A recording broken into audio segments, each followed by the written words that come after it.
All right, this is chapter 10 on blood. Some prefix, suffix terms to know. Some of these you might already know, but they will be good for any science field to know. So, cardial is heart. You'll fill this in the first part of your notes there. Thrombus is clot. Erythro is red. Pulmonary, lung. Agglutinate is to glue. Poiesis means to make. Cyte, cell. Anti is opposed to. Leuco is white. Hemo is blood. And mega is large or big. With your blood volume, 8% of your total body weight or 5 liters is blood volume. 45% of your blood is cells or HCT. 55% is plasma or fluid. Basically everything else. Some formed elements in your blood are red blood cells, white blood cells, and platelets. Some liquid elements like your plasma, water, amino acid, proteins, carbs, vitamins, hormones, and everything else is included in that.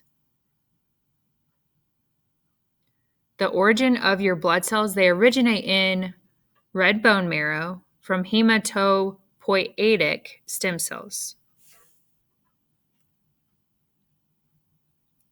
And there's a good chart there that kind of breaks all of that down.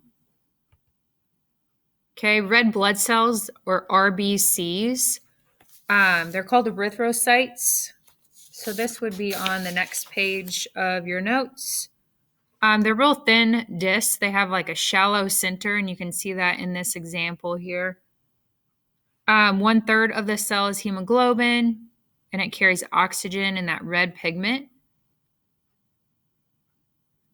So that hemoglobin and that oxygen is real bright red, and hemoglobin without oxygen is deoxyhemoglobin, which is dark red or like blue through the skin you might see.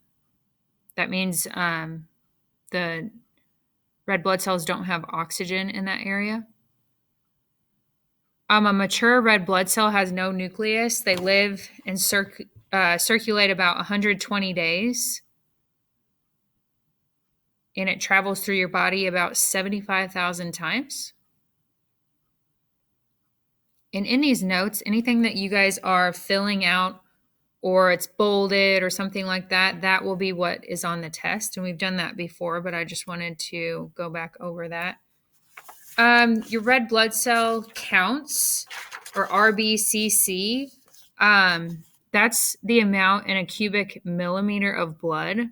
So in males, it's about 4.6 million to 6.2 million.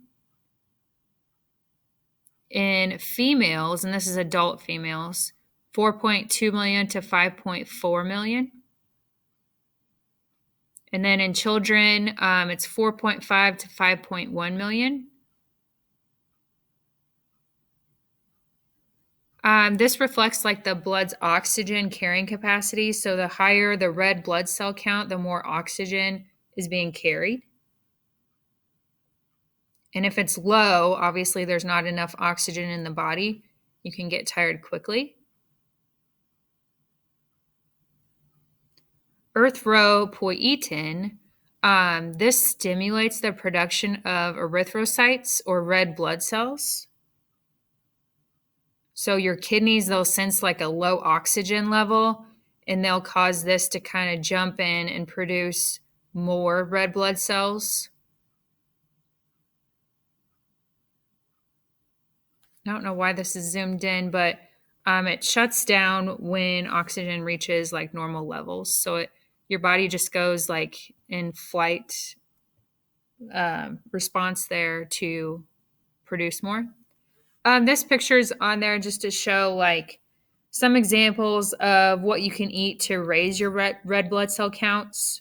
So like carrots and squash and sweet potatoes are all good. Peppers and melon. The life cycle of red blood cells. There's a diagram here too that goes through this, but it circulates for about 120 days. something called macrophages in your spleen and your liver. They break down or destroy like your worn out red blood cells. And then your hemoglobin is broken down. Iron returns to your red bone marrow. And bilirubin and biliverdin are secreted in your bile. You can see that with the steps here, like step 1, 2, 3, and 4, then step 5.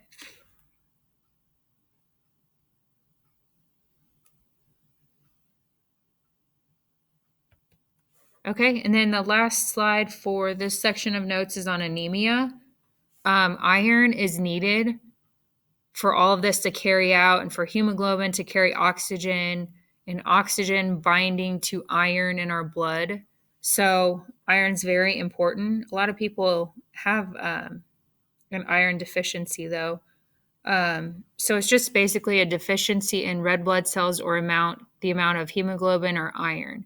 So the person might appear like pale or lack energy. A lot of times pregnant women can be anemic too from being pregnant with low iron. So they'll have pregnant women take like iron pills and stuff. This is just a chart or picture showing the difference like between the normal amount of red blood cells and someone that is anemic.